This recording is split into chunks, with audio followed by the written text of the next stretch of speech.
معصیت چھڑوا جاتی ہے صحبت اللہ والوں کی، اپنا رنگ دکھا جاتی ہے صحبت اللہ والوں کی۔ چھوٹے کہہ رہے پھر دعائی کر سکتے ہیں، بڑوں سے لڑ تو نہیں سکتے۔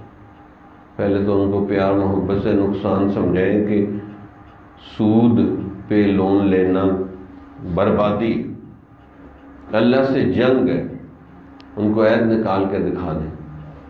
اگر پھر بھی سمجھ نہ آئے، جب گھاٹا پڑے کوئی نقصان ہو تو پھر ان کو سمجھائیں کہ دیکھو آپ نے اللہ سے جنگ کی تھی تو کیسے جیت سکتے ہیں۔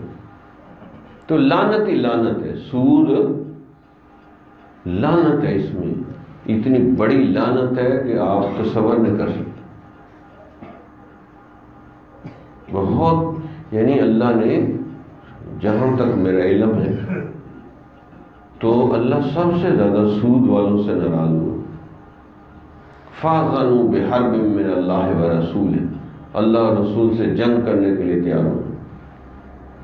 اور کافروں سے جو قوم سود مانگے کہ ہمیں سود دے دو، یعنی اپنا پیشاب پخانہ ہمیں دے دو، ہم کھانے کے لیے تیار، لا حول ولا قوت الا باللہ۔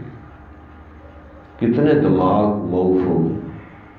یہ تصور کر سکتے ہیں کہ کوئی صحابی ابو جہل سے سود لے، سود پہ قرضے لے، اور آج ہم کافروں کا سود گند بلا کھانے کے لیے تیار ہیں۔ توبہ توبہ، یہی سود کھا کھا کے، کھلا کھلا کے قوم کا بیڑا غرق کیا۔ اسی لیے کہا کہ حلال کا حساب ہے، حرام کا وبال ہے۔ حرام کا تو وبال ہی وبال ہے۔ اس لیے اپنے طور پر جتنا بندہ بچ سکے تو بچے، باقی جو یہ حرکتیں کر رہے ہیں ان کو بھگتنا پڑتا ہے اور پڑے گا۔